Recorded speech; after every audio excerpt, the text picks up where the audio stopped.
Dear students, good morning to all. Question number 34 note பண்ணிக்கோங்க. Sound wave travel நமக்கு வந்து எவ்வளவு கொடுத்திருக்காங்க speed 350 meter per second through warm air and 3500 meter per second through brass. ஓகேங்களா?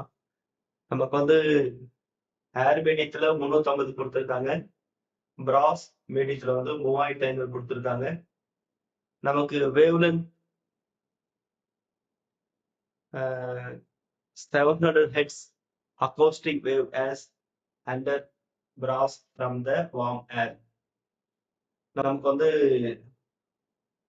என்ன கேட்கறாங்க அப்படின்னா நமக்கு வேவ்லென்த் எவ்வளவு சேஞ்ச் ஆகும் கேட்கறாங்க. ஓகே, வேவ்லென்த் வந்து பார்த்தா நமக்கு எவ்வளவு சேஞ்ச் ஆகும் கேட்கறாங்க. ஓகேங்களா? அப்ப நம்ம வேவ்லென்த் கண்டுபிடிக்கணும். வேவ்லென்த் வந்து நமக்கு எவ்வளவு சேஞ்சஸ் ஆகும் கேட்கறாங்க. நமக்கு சவுண்ட் வேவ்ஸ் வந்து பார்த்தா ஸ்பீட் வந்து 350 மீட்டர் பர் செகண்ட் ஏர் மீடியத்துல கொடுத்துருக்காங்க. மெட்டீரியல் மீடியம்ஸ்ல வந்து 3500 மீட்டர் பர் செகண்ட் கொடுத்துருக்காங்க. ஓகேங்களா? நமக்கு ஏர்ல வந்து எவ்வளவு கொடுத்துருக்காங்கன்னா ஏர்ல வந்து நமக்கு 350 மீட்டர் பர் செகண்ட் கொடுத்துருக்காங்க. அதே மீடியத்துல வந்து பார்த்தா நமக்கு 3500 மீட்டர் பர் செகண்ட் கொடுத்துருக்காங்க. நமக்கு இப்ப வேவ் லென்த் கேட்கறாங்க. ஓகேங்களா? நமக்கு ஸ்பீட் அப்படின்னாவே நம்ம என்ன பண்ணணும்னா ஃப்ரீக்வன்சியும் வேவ் லென்த்தும் நம்ம ப்ராடக்ட் பண்ணிக்குவோம். ஃப்ரீக்வன்சி அண்ட் வேவ் லென்த் நம்ம ப்ராடக்ட் பண்ணிக்குவோம்.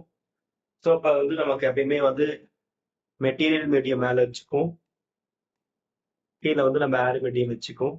This is equal to frequency வந்து நமக்கு சேஞ்ச் ஆகுது. ஏர் மீடியத்துல இருந்து மெட்டீரியல் மீடியத்துக்கு வந்து வேவ் நமக்கு டிரான்ஸ்மிட் ஆகும்போது ஃப்ரீக்வன்சி டஸ் நாட் சேஞ்ச். அதனால நம்ம அதை அப்படியே வச்சுக்கலாம். வேவ் லென்த் வந்து மெட்டீரியல் மீடியம், வேவ் லென்த் வந்து நமக்கு ஏர் மீடியம். நமக்கு ஃப்ரீக்வன்சி எவ்வளவு கொடுத்துருக்காங்க அப்படின்னு பார்த்தா நமக்கு தெரியும் 700 கொடுத்துருக்காங்க. இங்க அப்ளை பண்ணும்போது ரெண்டுமே சேம் கேன்சல் ஆயிரும். நமக்கு இப்போ வந்து ஸ்பீடு தானே கேட்கறாங்க. ஓகே, நம்ம போட்டுக்கலாம். ஃபர்ஸ்ட் நமக்கு மெட்டீரியல் மீடியத்துக்கு எவ்வளவு கொடுத்துருக்காங்க ஸ்பீடு 3500. ஏர் மீடியத்துக்கு எவ்வளவு கொடுத்துருக்காங்க 350 கொடுத்துருக்காங்க. This is equal to wave length material medium, wave length air medium. ஓகேங்களா? இப்போ நமக்கு இதை கேன்சல் பண்ணிட்டா நமக்கு இங்க 10 இருக்கும், 10 டைம்ஸ். அப்போ வந்து நமக்கு மெட்டீரியல் மீடியத்துல வந்து wave length this is equal to 10 times இந்த லாம்டா மேல கொண்டு போய்க்கலாம். வேவ் லென்த் ஏர் மீடியம், வேவ் லென்த் ஏர் மீடியம். அதை நம்ம கேட்கறாங்க. அப்ப மெட்டீரியல் மீடியத்துல வேவ் லென்த் நமக்கு எப்படி இருக்குன்னா 10 times by increase by factor 10 times. So air மீடியத்துல வேவ் லென்த் எவ்வளவு இருக்கோ அது மாதிரி 10 மடங்கு நமக்கு அதிகமாயிருக்கும். 10 மடங்கு நமக்கு அதிகமாயிருக்கும். சஃபிக்ஸ் இந்த ஏ சஃபிக்ஸ் போட்டுக்கோங்க.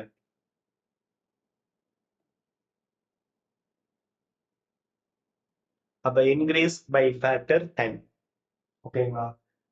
கண்டிப்பா இது மாதிரியான கான்செப்ட்ல நிறைய கேட்க வாய்ப்பு இருக்கு. தெளிவு நோட் பண்ணிக்கோங்க.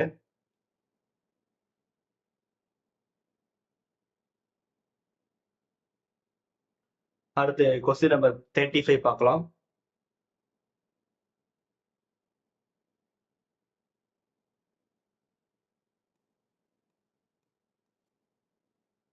Wave enter into water from air.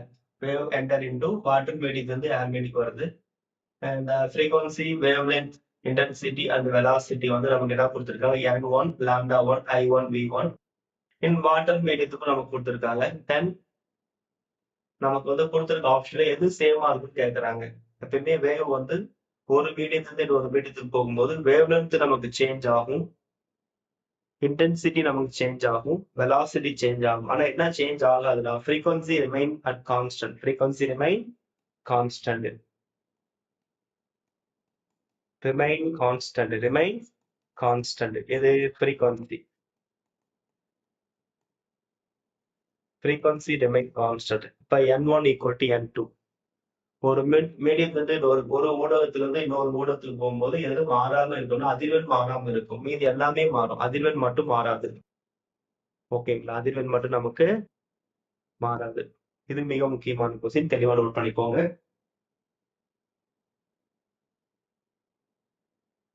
அடுத்து கொஸ்டின் நம்பர் 36. கொஸ்டின் நம்பர் நமக்கு 36.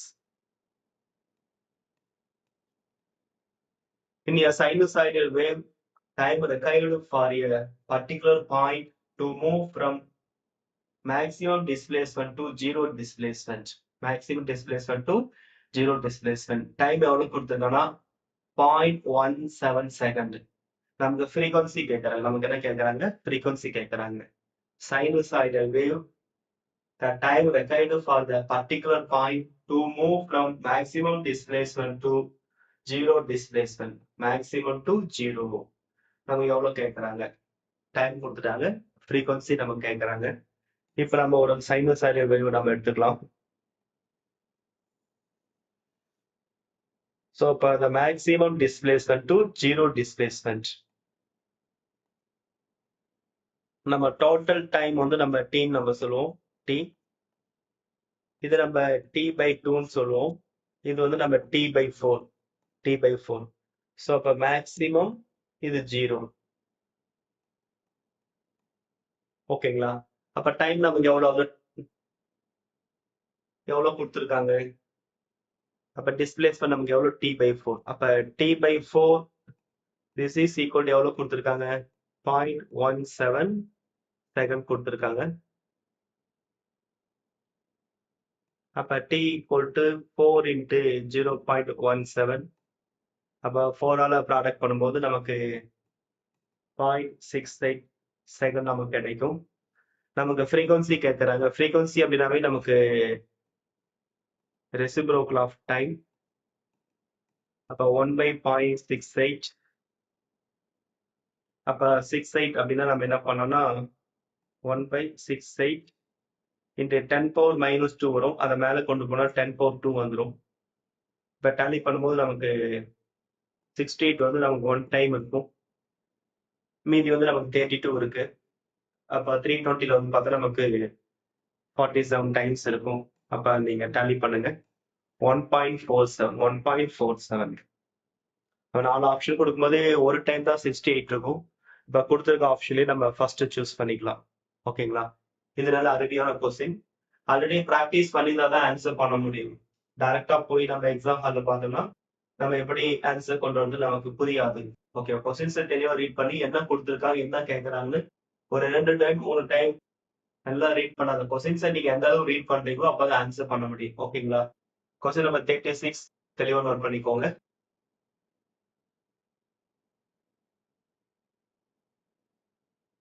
அடுத்து 37. An hospital used an ultrasonic scanner to locate tumor in a tissue. The operating frequency of the scanner. நமக்கு frequency கொடுத்திருக்காங்க. அதே மாதிரி ஸ்பீடு கொடுத்திருக்காங்க. நமக்கு வேவ் லென்த் கேட்கறாங்க. என்ன கேட்கறாங்க? வேவ் லென்த் நமக்கு கேட்கறாங்க. ஓகே, நமக்கு ஸ்பீடுக்கு வந்து ஃபார்முலா வந்து பார்த்தா frequency into wave length.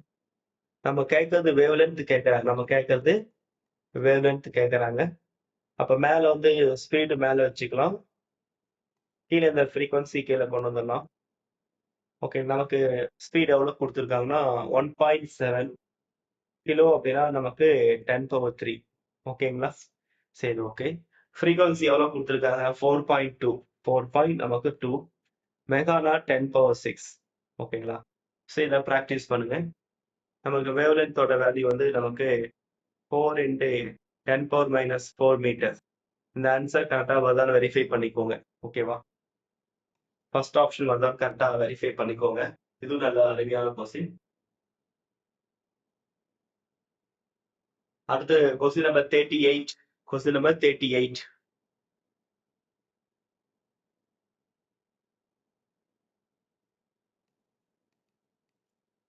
How the speed of sound wave depend on temperature of the medium.